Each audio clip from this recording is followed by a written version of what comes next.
Hi guys, welcome to the channel. In this video I'm going to give you a brief army overview of my Tyranids and talk through what I think are the top 3 units.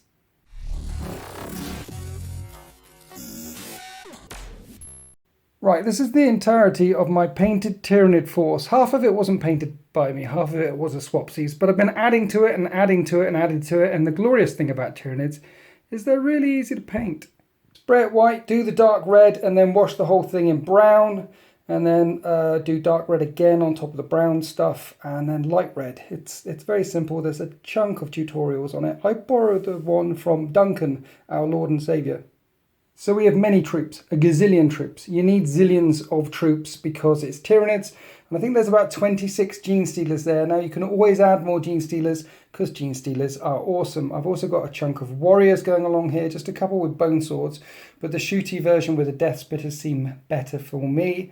I've got a Neurothrope and 3 more Neurothropes with the red heads, and I use these guys as Zoanthropes. If I'm bringing more than one Neurothrope, I'll drop that one out and I'll run these as 2, say for example with the blue guys instead. But that's how you do with Neurothropes. There's some primes, Winged Hive Tyrant, Trigons, Hive Guard, Raveners, and then big beasties in the backfield. Now I haven't got enough big beasties, things that I want to add to my army.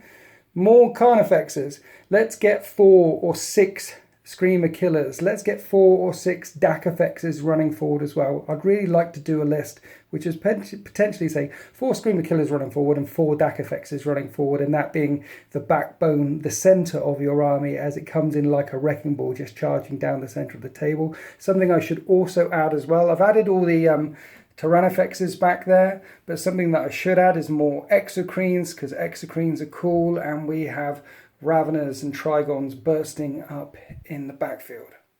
Top 3 units. In third place, the Exocrine, and I really need 3 of these. If this guy stands still, that's 12 shots, hitting on 3, strength 7, -3 to damage, and he's got a strat that can get that up to 3 damage, and I think it's 155 points. It's not much north of 150 points.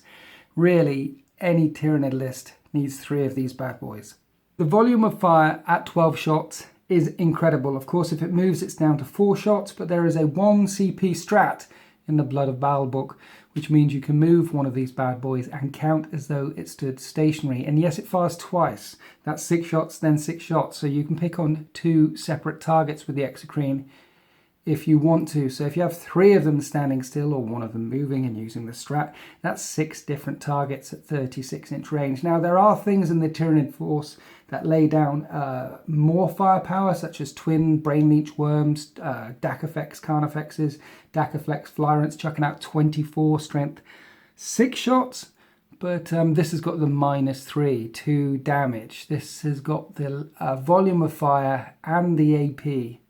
At strength 7, that's the downside. If you're shooting at toughness 8 models, knights or land raiders, anything toughness 8, sometimes it just doesn't break through. But if it was a strength 8 weapon, then it would be hella broken at 150 points. If it was a strength 8 weapon, you'd expect it to be clocking in at somewhere 220 to 30 plus points.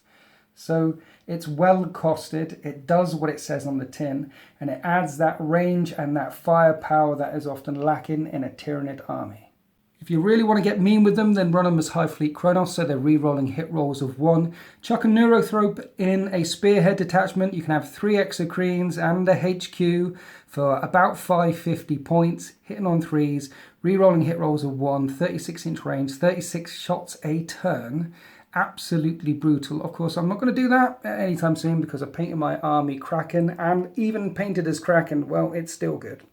In second place, I'd like to say a Broodlord, but I can't. The number of times this thing has slammed into stuff and just bounced. I know it's strength 5, re-rolling all failed wounds, but he's bounced off captains and bounced off rhinos before. He's very swingy. I'd like to say the Swarmlord. I'd like to say Kevin, but he's so expensive. His Hive Commander ability, being able to slingshot a unit forward, is very, very good, but I can't put him in the top 3. So second place for me, and I know this will be a contentious choice, is Zoanthropes. There's a reason why I've got 12 of them. And they only tend to work if you bring lots of them as well. Because if you just bring a unit of 3, they can get gunned down very easily.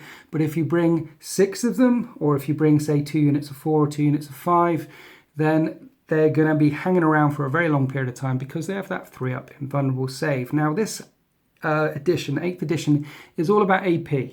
It's all about your armor save and the AP of the weaponry, which strips away the armor. But having a unit with a flat 3-up invulnerable save essentially ignores that key mechanic of the game. It doesn't matter what's shooting at this unit, whether it's AP minus 70 or whether it's just small arms, this unit will always have a 3-up invulnerable save. 40 points each. So a unit of 4 is 160 points. 2 units of 4, 320 points. But they're firing out, a unit of 4 is doing 2d3 smites a turn every turn. 2 of them will be doing 2 times 2d3 smites a turn every turn at 24-inch range.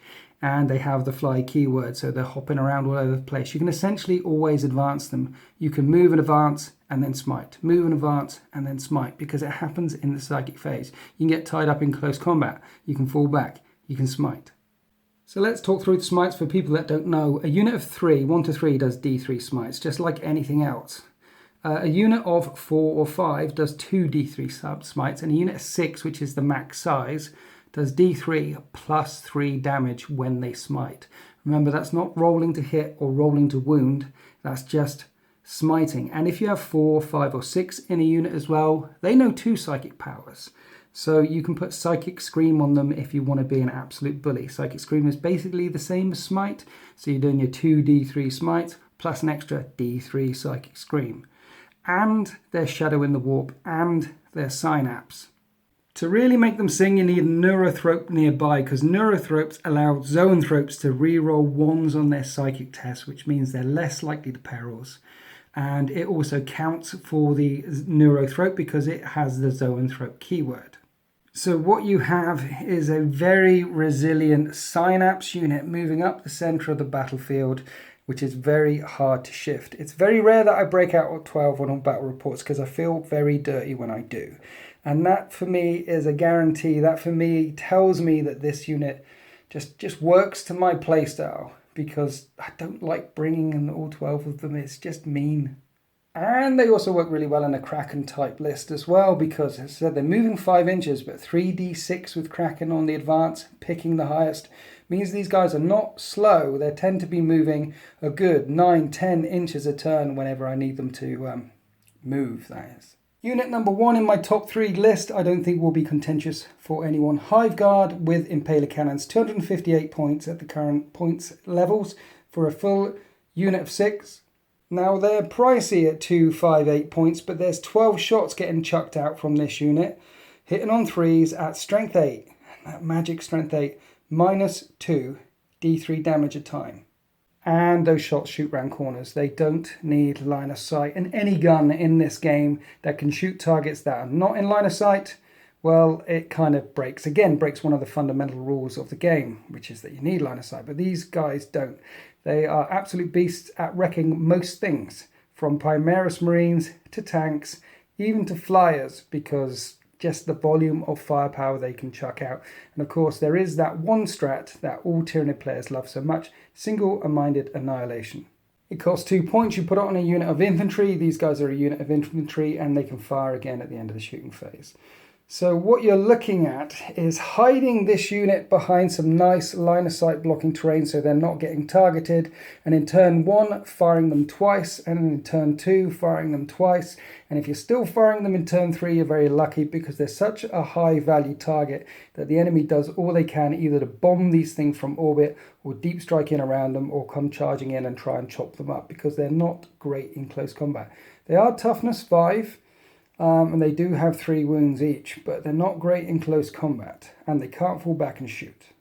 But they're number 1 on my list because the strength, volume and AP that they can chuck out is just brutal without single-minded annihilation, and being able to target stuff out of line of sight is absolutely key. I need to get me a second unit of these bad boys. They're the last thing that I added to my list. So those are the top 3 things on my list: an Exocrine, Zoanthropes and Hive Guard. Units that I really can't get to work are Raveners. I have a ton of Raveners, and they're fast as crap. They do move 12, but with a 5-up save, most things in the meta are either burning straight through their armor with good AP shots, or even if you're relying on their 5-up save. Now, they're very quick and they can come up underground, and I've tried to use them in various battle reports, ambushing stuff in the backfield, but they tend to die quite quickly. And also, if you're using them to ambush in the backfield, they are often out of synapse range. Other units that I've tried to get work are Trigons and Morlocks bursting up through the backfield. I've tried the triple Morlock strat. That didn't work for me either. Right, those are the top 3 units in my list. What are the top 3 units in your list? What are the top 3 Tyranid units, or the top units that you always like to bring? And if you run Kraken in particular, what works well for you? And if it's just Broodlords and Gene Stealers charging forward, yes, we know that one. Apart from the Broodlord and Gene Stealer charge, when you've got 3 of these guys and 80 Gene Stealers charging forward, backed up by triple Exocrines. Not that list. What else works?